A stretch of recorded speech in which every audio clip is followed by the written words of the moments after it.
Hey, what's up? It's Ben Greenfield. I've got my friend Chris Kresser on the show today. He's just pissed at Western medicine. Just absolutely pissed at Western medicine. No, I'm just kidding. He's a good guy. He wrote a book, though, about what's broken in Western medicine and how to fix it. It's called Unconventional Medicine. I was able to harness him for this podcast. I don't know why I just made him sound like a horse or something else one would harness. He's not a barnyard animal. He's actually a pretty smart dude. I need to quit digging myself into a hole now and tell you a couple of things. First of all, if the idea of a tasty little menu makes you salivate, then keep listening. Keep listening, because I want to fill you in on orange beef with bok choy and scallion rice, baked harissa chicken with farro and vegetable salad. Do you like how my voice is getting sexier and sexier as I say this? Oh, I'll keep going. How about this? Baked pepper and potato hash with eggs and cheddar cheese in a world. I'm talking about Blue Apron. Blue Apron is the #1 fresh ingredient and recipe delivery service in the country, in America. And Blue Apron, for 6 weeks, from April 16th through May 21st, they're teaming with Airbnb to bring you the best home cooking from around the world. So what they do is each week their menu features a recipe developed in collaboration with an Airbnb experiences host, like Chi-Chi, a chef from Shanghai who makes incredible Kung Pao chicken, a sticky, saucy mix of crispy browned chicken and vegetables, and you can get recipes like that delivered straight to your home. All the ingredients are there, all the recipe cards, everything you need to actually make these recipes yourself. And better yet, you can check out this week's menu and get your first 3 meals free at blueapron.com/Ben. That's blueapron.com/Ben. Blue Apron, a better way to cook. This podcast is also brought to you by Pura Thrive. Pura Thrive, that's Pura Thrive.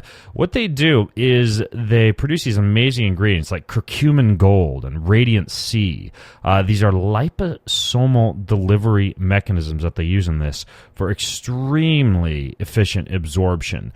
They've got, for example, the ability to blend things like ginger and turmeric and DHA into this really unique liposomal delivery format that goes straight into your cells. It is there's this guy named Thomas DeLauer, and you may have heard my podcast with him, but he helped them develop these ingredients. They've not only got a full 30 days, 100% money-back guarantee, but the vitamin C actually tastes really good, like addictively good. And again, you can get ginger, you can get DHA, you can get turmeric, you can get vitamin C, all of that kind of blended together in these amazing, amazing supplements. You need to go listen to the interview I did with this guy too, Thomas DeLauer. Purathrive.com/Ben Greenfield. That's Purathrive.com/Ben Greenfield. Get you 15% off. So check that out and grab yourself some Radiant C or some curcumin gold. And let's go talk to Chris, shall we? In this episode of the Ben Greenfield Fitness Show. If you understand the basic concept of evolutionary biology, it's that all organisms are adapted to survive and thrive in a particular environment. And if you change that environment faster than the organism can adapt, there's going to be a problem. Functional medicine is the new model that is specifically designed to prevent and reverse chronic disease. And it does that by addressing the root cause of these diseases instead of just suppressing symptoms. So to use an example, he's an expert in human performance and nutrition. Voted America's top personal trainer and one of the globe's most influential people in health and fitness. His show provides you with everything you need to optimize physical and mental performance. He is Ben Greenfield. Power, speed, mobility, balance. Whatever it is for you, that's the natural movement. Get out there. When you look at all the studies done, studies that have shown the greatest efficacy. All the information you need in one place, right here, right now, on the Ben Greenfield Fitness Podcast.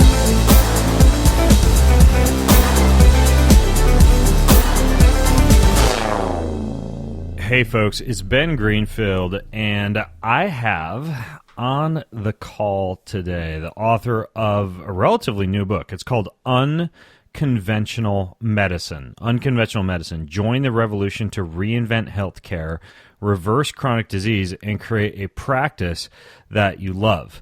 His name, and you may have heard of him before because he kind of gets around in the functional medicine circles. His name is Kresser, and he was actually named one of the 100 most influential people in health and fitness. His blog is amazing. He has a podcast as well. He puts out some of what I consider to be the best, most informed information, especially when it comes to functional medicine. In this particular book, he's done a really good job wrapping all of that information up into almost like this treatise on how you can combine functional medicine and an ancestral diet and lifestyle, and what he calls a collaborative practice model to create this system for patients and for practitioners, and to break all the crap that's wrong in modern medicine. So, Chris, welcome to the show, man. Ben, it's a pleasure to be with you. Yeah, and I was actually thinking about you the other day. I found like some kind of nasty, like it looks like ringworm, maybe athlete's foot on the bottom of my foot. So I've been smearing oil of oregano on it. But I know you have kind of like this history with parasites or some kind of like a worm infection that got you started with all this in the first place. Is that true? Yeah, I spent some time in my mid-20s. I spent about a year traveling around the world, and I was in Indonesia surfing, which was the main purpose of that travel. And I got what I later learned, much later learned, was two parasite infections, one amoeba and two parasites, and all at once. So was that just from the water? It was. So there were. This was in a tiny little village on the island of Sumbawa, and locals there didn't have a lot of understanding about sanitation, and there was a pool of stagnant water where cows were kind of milling around and defecating right near the river mouth that went out to the surf, to where the surf spot was. And unbeknownst to the few of us that were staying there in the village and surfing, the locals had dug a trench that drained that stagnant water into the river mouth, and then it carried it out into the river. Yeah, you were surfing in a giant cow toilet. Yeah, pretty much. Wow. So I'd been pretty careful not to, drink or eat anything that I shouldn't while I was there. But even despite that caution, I couldn't escape it. Wow. So this sounds very similar to what I experienced when I used to do this race over in Thailand called the Laguna Phuket Triathlon. It was this amazing race, like decades of history, and all these famous triathletes would come race it. But the swim, after swimming in the beautiful Andaman Sea, you cross the sand and then you jump into a lagoon and you swim across this lagoon. And I would always get sick a few days after the race. And once I came back with all these, crazy critters in my gut, similar to what happened to you. And I found out after about 5 years that the lagoon that we swim across, 500-meter swim across the lagoon, is kind of the main lagoon that all of the resorts dump their sewage into. So we were just basically swimming through tourist sewage. Same thing. Yeah, pretty much. Yeah. So that's what got you into functional medicine? Was cow poop? Yeah. I mean, at that time, I was not considering a career in medicine. And even, for a few years after that, I still wasn't. I was just concerned with getting my health back. But it turned out that conventional medicine was not very helpful in that process. What did you try conventionally when you say it wasn't effective? Well, I mean, the first thing I did, I came back and I saw a doctor.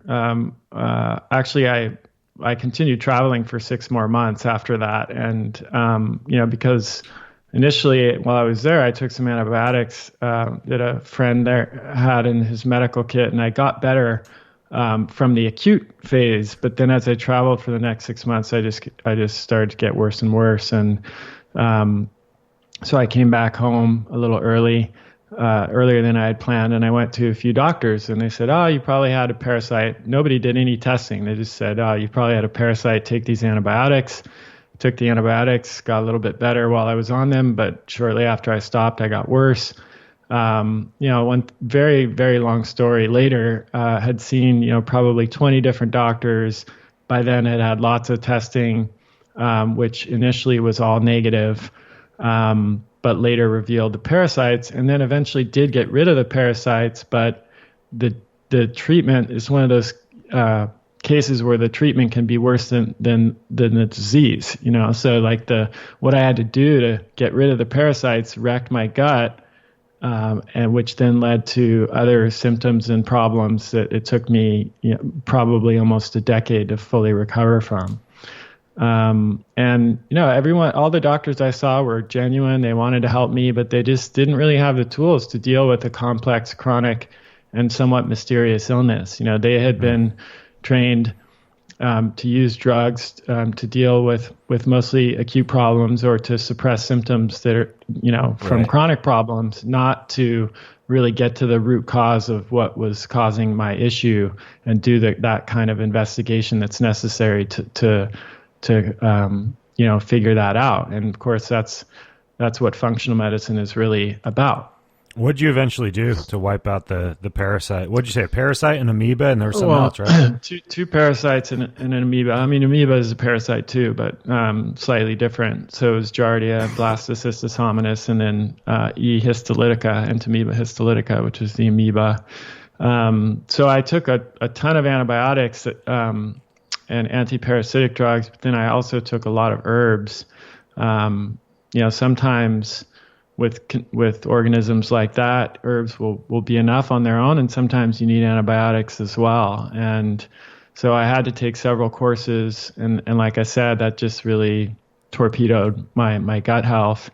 Way back at this time, we didn't know as much as we do now about the importance of the beneficial gut bacteria. So I was much more cavalier, and I wasn't a health professional at that point either. So I was more cavalier than I would be now, certainly about taking that stuff. But that led to pretty much a decimation of my gut flora, which, as we know now, affects virtually every system of the body. And so I developed a lot of other symptoms like fatigue and muscle pain and joint pain and, pretty severe insomnia, inability to get a restorative sleep. And it just kind of wreaked havoc on me. But there's a opportunity in every challenge, right? So as I became more and more interested in recovering, in taking my health into my own hands, and realized that I was going to have to do that if I wanted to get well, because no one was coming to save me, and the conventional medical establishment was just, again, not set up for this kind of problem. It's fantastic if you break your leg or need your gallbladder removed or something like that, but it's not really set up for this kind of issue. And so that's what led me down the path that I took. Interesting. Yeah, there was actually a documentary I was watching this morning. I doubt you went this far. I don't know if you saw this. It's called A Grueling and Grotesque Biohacking Experiment, where this guy, Josiah Zahner, I'll have to put a link in the show notes. By the way, if you guys are listening in, show notes are going to be at bengreenfieldfitness.com/Kresser today. That's just Chris's last name, Kresser, bengreenfieldfitness.com/Kresser. Anyways, this synthetic biology research scientist at NASA, and this documentary just came out. He did his own recolonization of his body with this ecosystem of microorganisms to fix this lifetime of gastrointestinal problems he'd been having. And it was apparently successful, but it's actually a very interesting documentary. It's basically like a self-imposed poop transplant, more or less. Yeah. But it sounds like you didn't quite go that route, but you. Well, I did have a fecal transplant. Oh, you did? Several. Yeah. I mean, I tried some pretty wacky stuff. I mean, I'm maybe not quite the biohacker that you are, Ben, but by necessity, I have tried some stuff like way before it was. Like I think I did my first fecal transplant at least. Let's see. This would have been probably 15 years ago. Oh, wow. You're like one of the OGs of poop transplants. One of the OGs. It was not a thing at all. I actually flew to Australia, to Sydney, to the Center for Digestive Disease there, which is run by Tom Borody, who was on the Nobel Prize-winning team that discovered that H. pylori bacterium was the cause of ulcers. And he was also the person who really pioneered the modern version of fecal transplants. The Chinese have been doing them. In ancient Chinese medicine, they were done, but he pioneered the modern version. So I did that. I think was Poop probably transplants were done in ancient Chinese medicine. They were. Wow. Yep. Yeah, they're discussed in ancient Chinese medical texts. They were a lot lower tech at that point. I would imagine. Yeah. But yeah, this has been around. It's a treatment that's been around for a long time. I also was probably one of the first people that did pig whipworm therapy, which is where you swallow Trichuris suis, which is a nematode that's aimed at restoring normal immune function. So this is based on the hygiene hypothesis. You swallow it? It's like in a capsule, or is this like it's in a vial? It's in a vial. Oh wow! So worm therapy is based on the hygiene hypothesis, or the old friends hypothesis, which recognizes that for the vast majority of human history, we co-evolved with nematodes like whipworm or hookworm, and these have a tuning and modulatory effect on our immune systems. And modern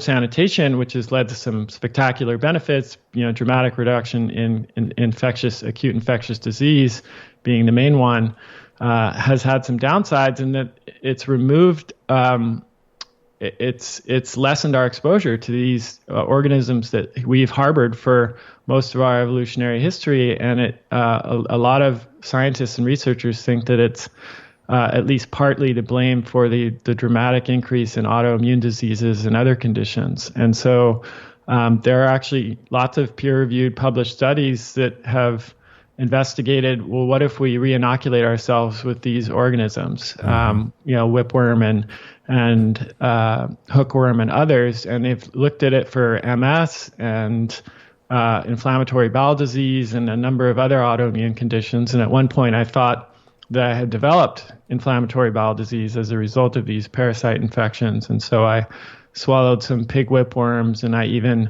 went down to Mexico and inoculated myself with Necatora americanus, which is a human hookworm.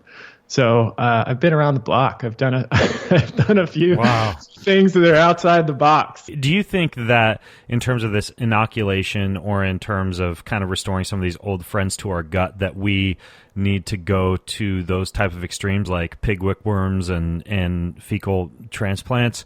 Or do we just need to get out more? And this is relevant to me because I was telling you before we started recording, I just did an obstacle course race yesterday, right? Like, and I was covered in dirt and mud and left tracks all through the airport as I was walking through the Sacramento airport, just leaving mud behind me. I was kind of guilty that I just destroyed their floor with dirt. But I was reading in Outside Magazine about Amelia Boone, who's one of my friends and also an obstacle course racer, and they tested her gut. And when you look at her gut, even compared to a lot of these other athletes who might be, like a snowboarder or a basketball player, somebody who's not out in the dirt quite as much, she had an extremely high level of these soil-based microorganisms kind of rolling around in her gut. And I'm curious, for people who think that unconventional medicine is all pig whipworms and fecal transplants, if there's other methods that you've found to restore these old friends. Yeah. Functional medicine is absolutely not those methods that I just mentioned. Those are sort of the last resort. Functional medicine and really even stepping back before you even get to functional medicine, I would say just implementing an ancestral diet and lifestyle is the first step when you have any kind of chronic health problem. And that means bringing our diet, behavior, and lifestyle back into alignment with what our genes and our biology are hardwired and adapted for over, thousands of generations of human evolution. And, I know you've talked a lot about this diet. We're talking about real, whole, nutrient-dense foods rather than processed and refined foods that make up most calories that Americans eat today.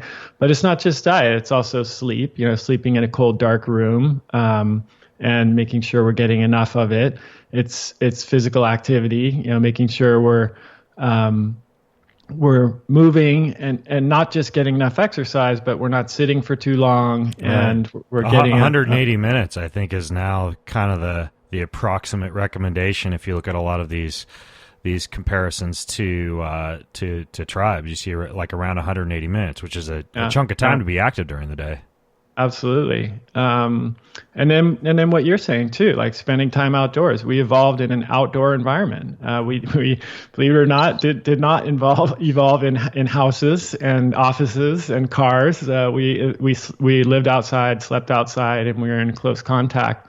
As a result, with soil and soil-based bacteria, we consume milligram quantities of soil-based bacteria in the form of, dirt that was still on the food that we ate, and also dirt in water that we drank, soil and water we drank. So, that doesn't mean that just going out and eating dirt is necessarily the solution here, or even that you have to spend time in the dirt. But the idea is that we want to bring our lifestyle back into more alignment with what it has typically been, because if you understand the basic concept of evolutionary biology, it's that all organisms are adapted to survive and thrive in a particular environment. And if you change that environment faster than the organism can adapt, there's going to be a problem. It's like if there are certain types of bacteria that can survive without exposure to light very deep in hydrothermal vents in the ocean. And if you took one of those bacterium and you dropped it into a shallow tide pool, it would die immediately because it wouldn't have a chance to adapt to those new conditions. Now, the shift that happened for us wasn't immediate. It happened over, several generations, but on a relative time scale, it's not nearly enough for us to adapt to this new modern environment that we're living in. So, yeah, I think getting outside, spending more time outside, being more physically active, eating more nutrient-dense food, those are all the starting places. And it's only in extreme cases like mine, where you'd even need to consider those kinds of interventions. They're not, I'd say less than 0.1%, even of my patients who are pretty complex need to, go down that road. Yeah. One that I'd also throw in there would be like hefty doses of natural electromagnetic radiation. I mean, that's another big one, would be sun exposure. Huge. Yeah, infrared, visible light, UV radiation, a lot of that stuff that the people just don't get. You cannot replace that with a vitamin D capsule. In Absolutely. my opinion, people talk a lot about, like you mentioned, sleep and circadian rhythm and the microbiome and getting exposed to proper amounts of germ and physical activity. But I don't know why people still seem to shun the sun, even when I go to these like ancestral medicine conferences or, health events. People sit inside so much. I know. It's crazy. And it's really, I think a part of it is that, for so many years, we were taught that any exposure to sunlight was harmful, right? And so you get this situation where even when people do go outside, they're wearing like a huge straw hat and sunglasses, and they're slathered in sunscreen, even if they're going to step out of that door for 1 minute. But not just from evolutionary perspective, but actual, modern research has shown that that's really problematic. That we do need some exposure to sunlight to optimize our health. And it's a Goldilocks thing. We don't want too much, so much that we can increase the risk of skin cancer, but we want enough. And it's not just about vitamin D, as you pointed out, man. It's sun exposure increases the production of nitric oxide, which is an important vasodilator. So it will reduce the risk of high blood pressure, which is the number one contributor to heart disease, which is still the number one cause of death. It has a powerful effects on the immune system, and it also, of course, has powerful effects on mood. So many reasons that sun exposure is important. Yeah, including opioids. You could even argue that part of the opioid epidemic could be blamed partially on lack of sunlight, because you get a huge beta endorphin release, once you get out in the sunshine. So yeah, people don't put enough emphasis on it, in my opinion. But I want to backpedal what you were talking about when it comes to genes and how our genetic code is hardwired for this specific environment. And you say that our environment, kind of changed pretty dramatically over the past several thousand years, faster than our genes can evolve. Do you think we could make an argument that at some point the human genetic code will evolve to deal with, let's say, Wi-Fi, heavy metals, toxins, etc.? I mean, when it comes to the human body, I mean, is it smart enough to be able to evolve to keep up with some of these things that you say are causing chronic disease? That's a really great question, and the truthful answer is we don't know. But I'm skeptical. I'm skeptical, for example, that that our genes could change such that we can somehow extract the nutrients that we require from like big gulps and chicken nuggets and pizza. Right. And I'm also skeptical that we can figure out a way to, transform the toxins that we'd be exposed to through things like, mercury and cadmium and arsenic and thallium, which is the most toxic heavy metal that we know of, and somehow, learn to deal with that in such a way that we're not impacted by it at all. Possibly over a very long period of time. But my concern is, will we have that opportunity? Will we get there without some really harmful effects? I mean, it is true that over the last 10,000 years, about 10% of our genome has shown evidence of recent selection, and there have been some changes in some populations and people that, for example, have made them more able to process the starches and grains in legumes. We know of studies of Japanese people who live on islands who have evolved genetic and epigenetic changes that allow them to process the certain fibers that are in seaweed, that they're indigestible for most other people, but that they are able to digest. And that has involved changes not only in their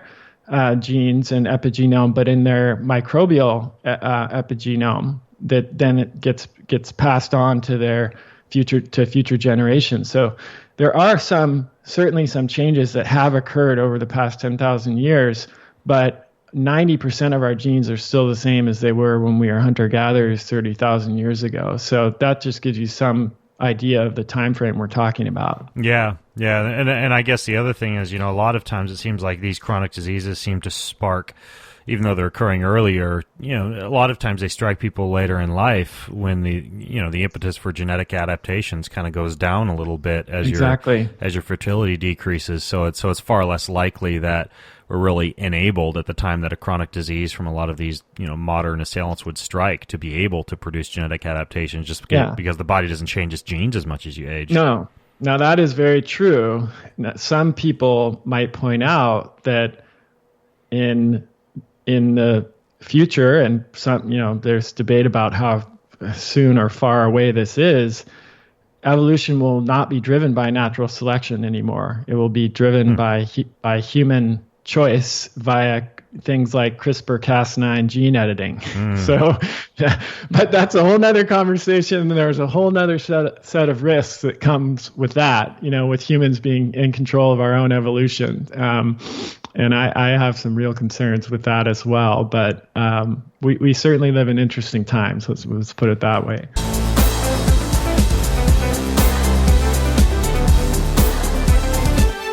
Hey, I want to interrupt today's show to tell you about this new wrap I'm kind of crazy about right now. It's a coconut wrap, right? It's just like you'd use a burrito wrap or a whole grain wrap or one of those giant Costco-sized tortillas. This is like that, but for healthy people. It's organic coconut meat, organic coconut water, and organic extra virgin coconut oil. That's it. Those are all the ingredients in these coconut wraps. And what I use them for is I'll make myself like some kind of a rice or shrimp recipe or a salmon or some kind of a fish and generally a bunch of vegetables. I'll use like a sushi rice or a miracle noodle rice. I'll wrap it up in these paleo primal, gluten-free, raw, vegan. I don't even know any other words to use, but they taste amazing, and they're a perfect stand-in for bread and tortillas. They're just one of the many ingredients and foods that I order from this company called Thrive Market. They also do a turmeric coconut wrap, by the way, and an organic coconut flakes cereal. You can literally have your cereal guilt-free. It's just coconut flakes for cereal. Well, technically it's organic coconut meat, coconut water, and organic palm starch. And you can just grab a bowl and a spoon and your favorite milk. These are the kind of mouth-watering things that you can get from Thrive Market. Now, the cool thing is that once you get your membership at Thrive Market, it's kind of like a Costco membership, except for everything healthy. What you get is up to 50% off of retail prices, shipped nationally, anywhere in the U.S. for free, and you can filter everything by your preferences, like paleo or gluten-free, vegan, raw, non-GMO, organic, even fair trade.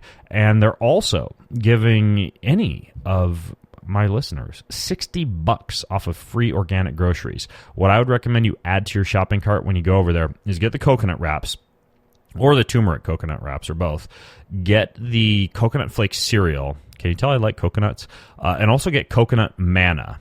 If you're allergic to coconuts, I'm sorry, because those are three of the main things I get from Thrive Market. There's a lot of other stuff there, too. It's amazing. So anyways, the other thing about Thrive is I'm actually such a big believer in this company. I was one of the first people to invest in Thrive. And it's because I like companies that are defying the status quo when it comes to giving us the ability to put things into our body that are actually good for us and making it convenient. So check it out. It's Thrive Market. Go to thrivemarket.com/Ben. That's thrivemarket.com/Ben to get $60 of free organic groceries right now. Go do it. This episode is also brought to you by the brand new Kion coffee. This stuff is absolutely the best tasting, highest antioxidant coffee on the face of the planet. We tested it against dozens and dozens of so-called healthy coffees, popular coffees, Dunkin' Donuts to Starbucks and beyond. And not only did we find some pretty shocking issues with the coffees that we did test, but we can now ensure that the Kion coffee is based on third-party independent lab tests, totally mold-free at every single point of the production chain. Our highest quality coffee beans get tested literally for everything. We test for toxins, mold. We select beans that are not even chipped enough to risk an uneven roast, or any beans that contain anything undesirable from a microorganism standpoint. Less than 3% of the coffee on the planet is certified and organic. Ours is. We roast it for a perfect amount of antioxidants. We reduce the carcinogens dramatically by ensuring that we don't roast it too much, by ensuring that we roast it enough to concentrate the antioxidants and get rid of the acrylamides. This coffee has the most science behind it and rigorous testing of any coffee you will ever try. Not only that, it tastes amazing. It's English walnuts, cacao, touch of orange citrus fruit. The stuff tastes and smells absolutely fantastic. You can get it now, brand new, over at Kion. GetKion.com/coffee. That's GetKion.com/coffee.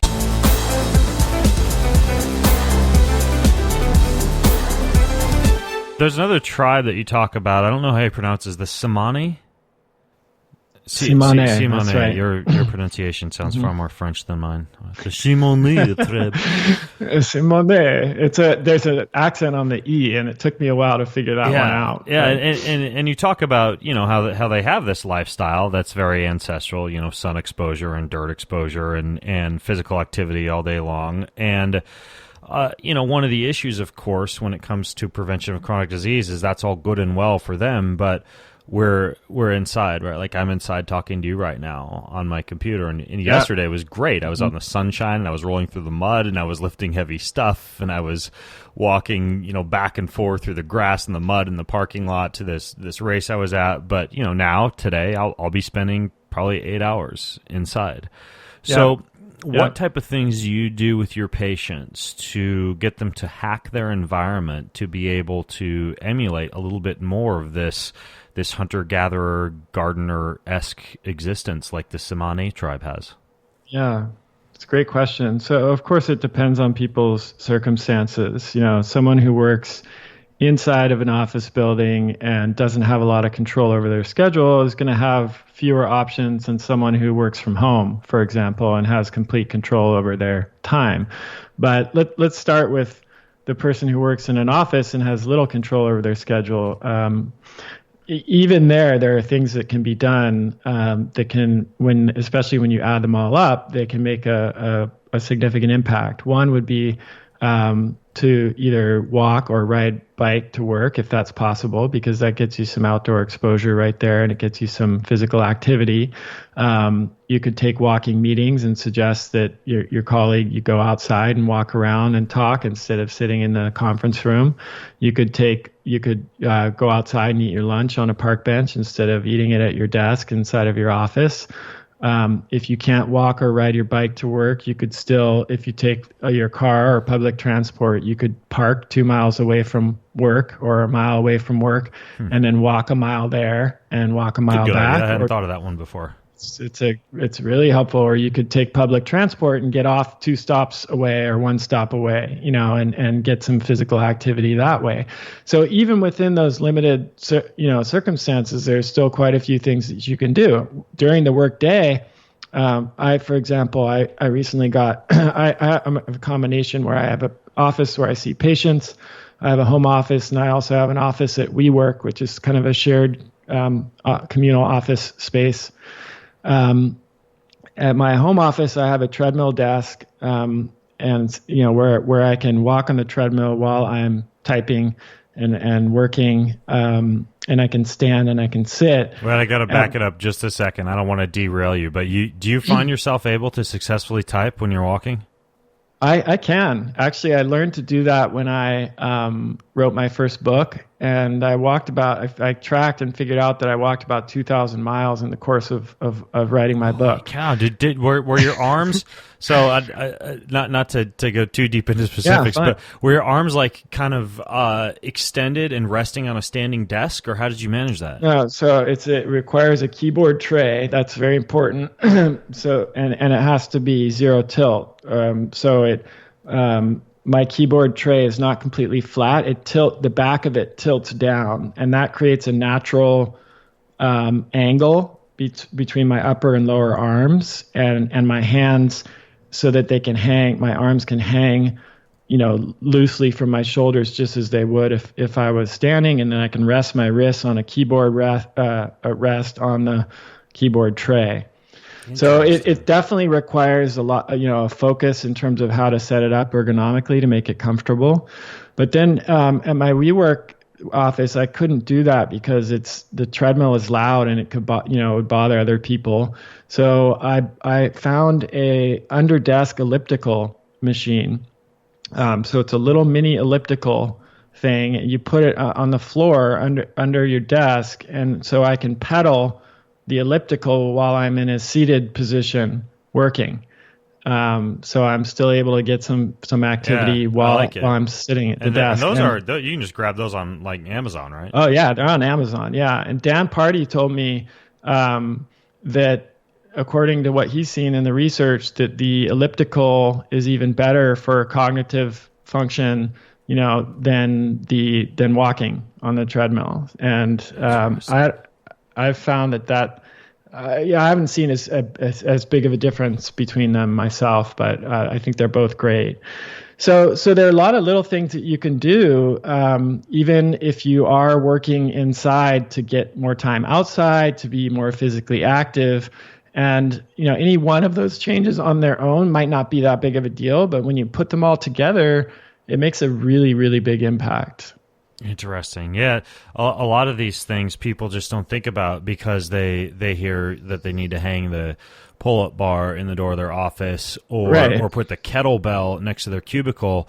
And to some people who are just getting started with management of chronic disease through adaptation to a more ancestral lifestyle, that seems exhausting or intimidating or even embarrassing to be swinging a kettlebell when you're at your office. But you can, getting off at the bus stop that's 1 bus stop away from your office, or parking a mile away and walking, That makes sense, and it also kind of forces you into this corner where you finish work and you just have to frickin' walk to your car or stick out your thumb. Yeah, and no getting an Uber for 1 block to your, or 4 blocks to your car. That's cheating. But like the under desk elliptical is great too, because you can be pedaling that thing and nobody would really even know. Right. I mean, your lower body's from moving. The mild BO you might have at lunch, right? From your sweat. Right. I want to dive into a few more practical things when it comes to changing the face of healthcare. I know your time is limited today, so I want to be sure that we get a chance to tackle some of this stuff. So first of all, something fascinating I noted was I saw you mention that the Cleveland Clinic opened this Center for Functional Medicine to use some of the techniques that you talk about in the book, and they already have a 6-month wait list. In your opinion, why is that? What is it that they're doing that would make that approach so popular? Yeah, well, most chronic disease is now the biggest health challenge we face by far. 7 of 10 deaths are due to chronic disease. 1 in 2 Americans has one. 1 in 4 has more than one. And this is the problem of our age. That wasn't the case 100 years ago. 100 years ago, the biggest problem was acute infectious disease. People were still dying of typhoid, tuberculosis, pneumonia. They were dying of appendicitis and other, acute challenges. But today we're in a really different place.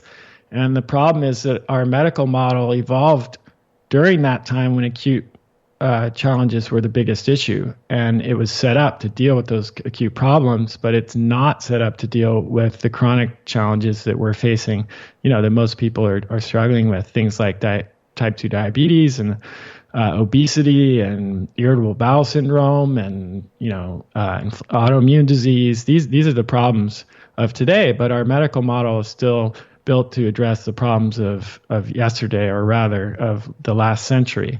So functional medicine is the new model that is specifically designed to prevent and reverse chronic disease. And it does that by addressing the root cause of these diseases instead of just suppressing symptoms. So to use an example, irritable bowel syndrome is now the second leading cause of people missing work. It's really epidemic, behind the common cold. And yet the treatments in conventional medicine are all based on suppressing symptoms. So, if the patient has diarrhea, they'll get Imodium or something like that to stop the diarrhea. They might get an analgesic for the pain or an antispasmodic for the gas or the bloating. None of these treatments, although they can help relieve the symptoms, which is welcome, none of them actually do anything to address the cause of the problems. And so these patients end up having to take these drugs for the rest of their lives. And these drugs often have side effects that then require other drugs and so on and so forth. That's crazy. I didn't know that irritable bowel syndrome was such a huge reason that people stay home from work. That's interesting also, because when I worked as a personal trainer and I was drinking, like 5 ABB bodybuilding protein shakes per day and a couple of protein bars and had these, anybody who's an exerciser knows protein farts and also knows the irritable bowel syndrome you get from a typical, quote, healthy gym diet.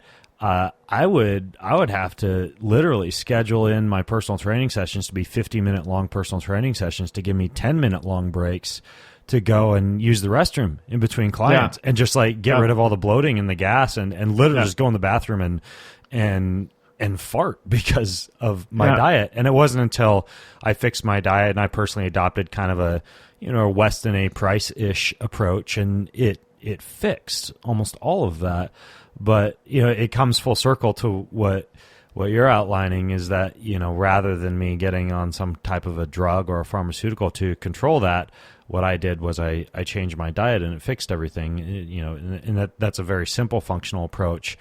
But I think a lot of people don't really understand yet what it looks like when you work with a functional medicine practitioner. Like, let's say somebody wanted to come and see you. Like, let's say I had irritable bowel syndrome like that, and I were to come and see you.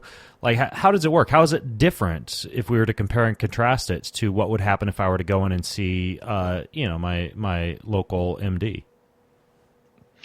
Well, so I was just describing mostly what it would look like if you went to see your MD. You get those various medications to address the various symptoms, but there would be no investigation into why your bowel was irritable in the first place, and no, and because there's no investigation into why, there can be no addressing the real causes. And it's not like we don't know what those causes can be. I mean, if you look in the scientific literature, there are thousands of studies exploring the connection between a disrupted gut microbiome and IBS, or small intestinal bacterial overgrowth, or SIBO and IBS, or parasite infections and IBS, or changes to the gut-brain axis, HPA axis, like high cortisol or low cortisol or alternating cortisol, inappropriate cortisol rhythm during the day and IBS. So there's many known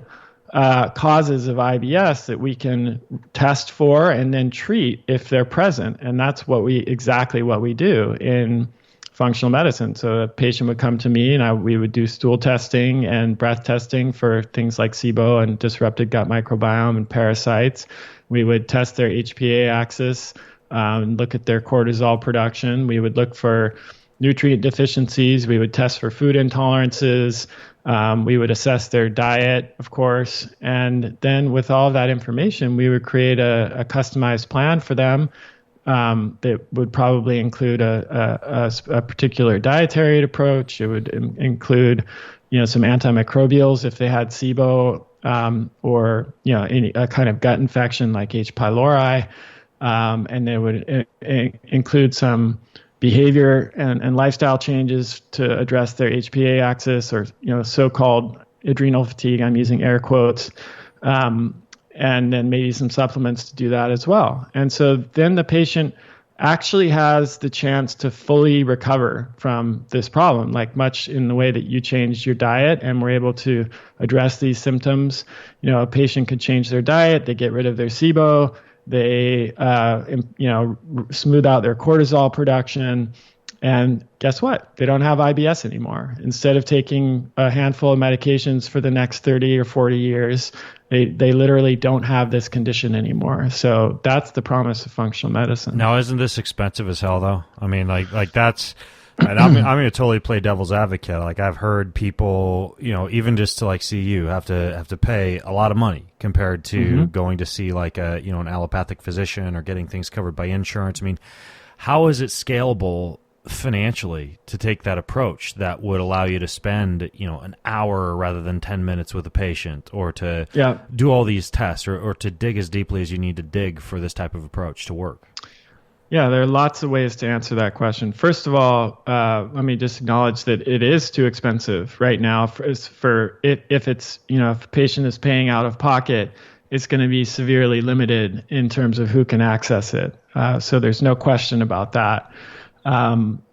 However, we have to remember that our current medical model is heavily subsidized. So it's a question of what we would like to subsidize. So imagine a situation where you go to the doctor and you get your blood sugar tested and it's a little bit high. Right now, what will typically happen is they'll say, your blood sugar's, they might not even say anything. That's often the case. But if they do say anything at all, it might be like, your blood sugar's a little high. Make sure to eat better and exercise more. Okay, next, because that's literally all there's time for in a 10-minute appointment. And they don't have any medications that they give when blood sugar is just high normal. They wait until you have diabetes to prescribe these medications. So then that patient will go back maybe 5 years later and they will have diabetes.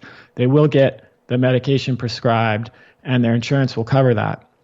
But what if, and we know that patient, it costs about $14,000 a year to treat to the healthcare system, not to the individual patient, but to the healthcare system, to treat that patient with type 2 diabetes. And that patient could go on, let's say they're diagnosed at age 40 and they die when they're 80.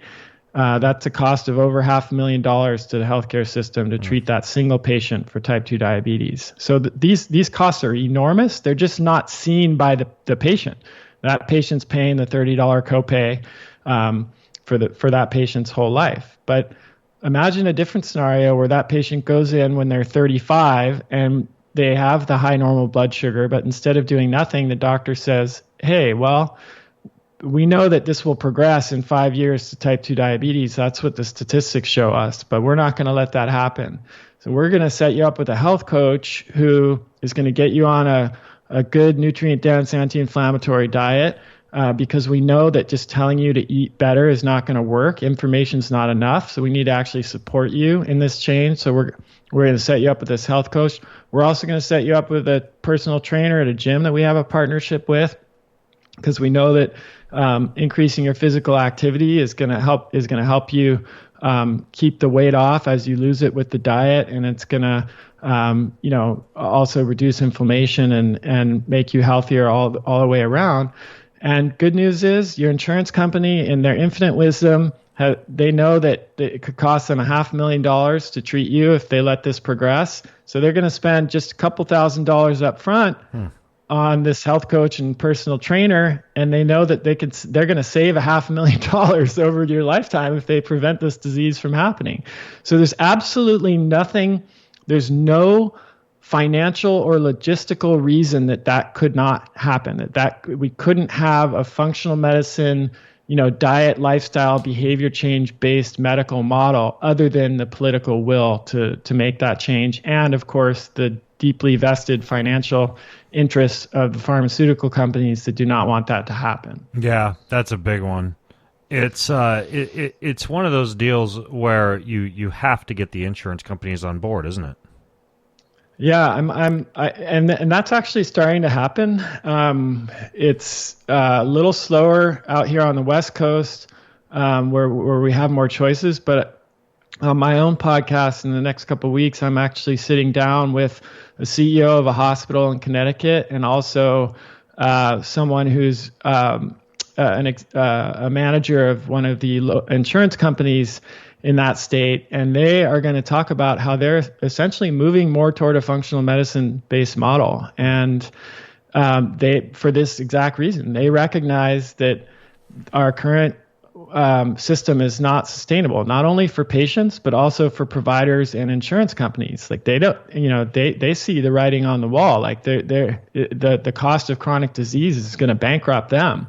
And so they're shifting the burden and the responsibility of care to the provider, and then meaning the provider is going to have to be accountable for the results that they get or don't get. Yeah. And as that shift happens, providers are going to start looking for more effective models of care, and that's really what's already happening there. So yes, we're not there yet. We've got a long ways to go, and it's going to be patchy and not happen at the same pace in every place. But I think we're going to get there one way or the other, either the hard way where the model that we have now collapses and has to be replaced, which I hope does not happen, or we're going to get there the easier way, which will be that we take more progressive, proactive steps like this group in Connecticut is doing. Yeah. One of the things I've been looking into recently has been this concept of sharing medical bills.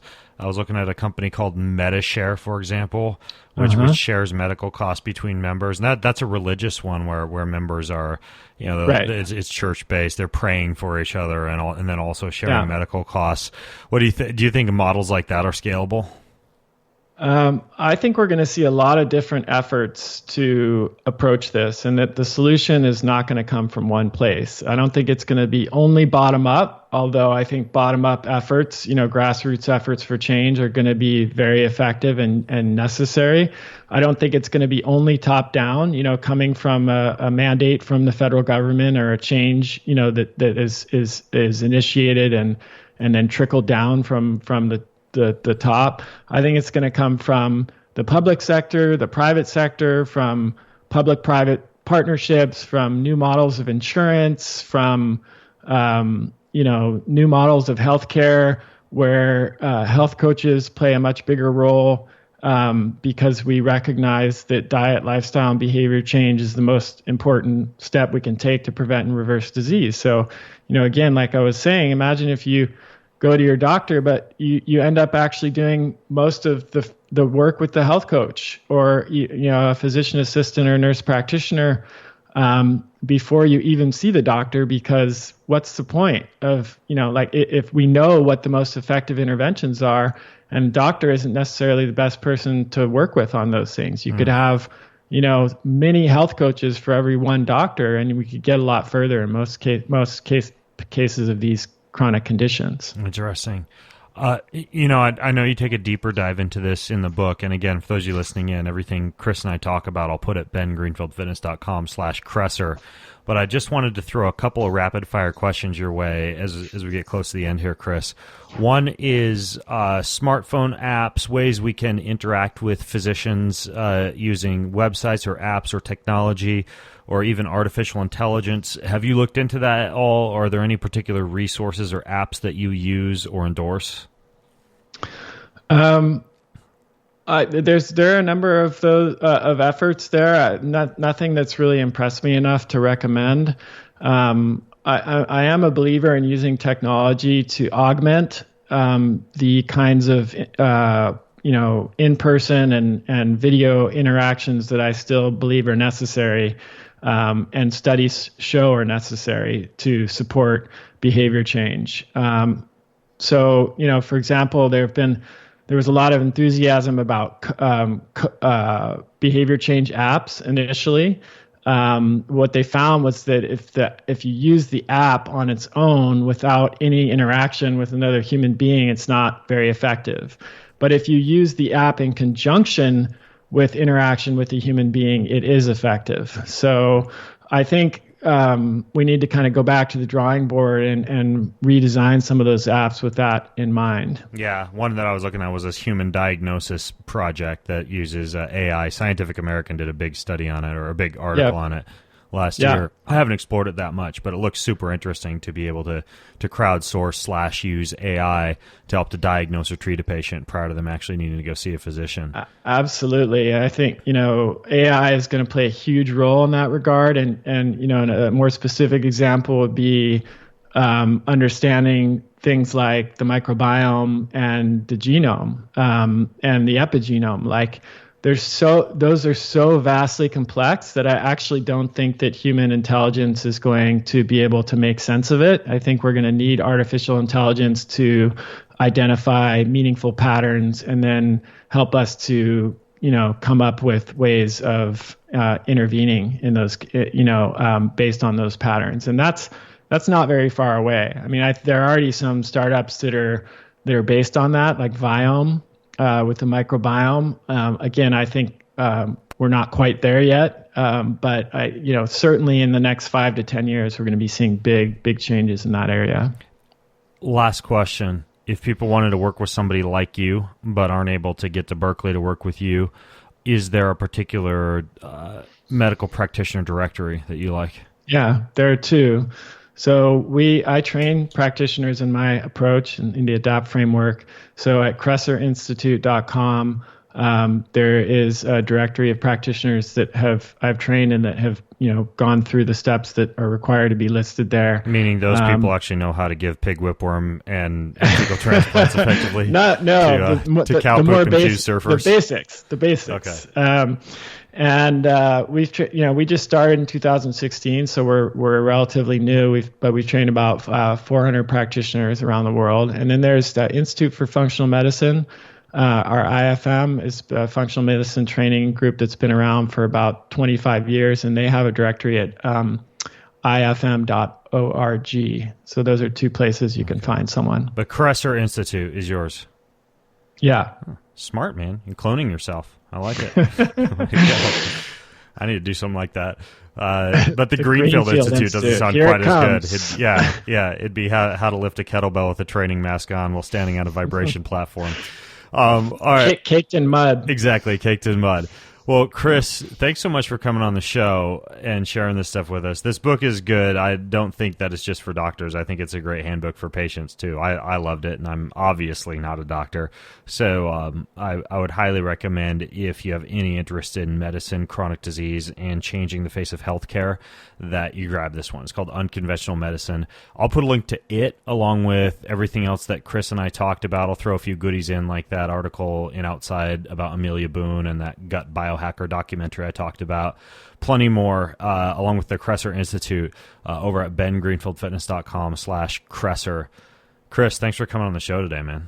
Thank you, Ben. I really appreciate it. Take care. All right, you too. All right, folks, I'm Ben Greenfield, along with Chris Kresser, signing out from bengreenfieldfitness.com. Have an amazing week. You've been listening to the Ben Greenfield Fitness Podcast. Go to bengreenfieldfitness.com for even more cutting-edge fitness and performance advice.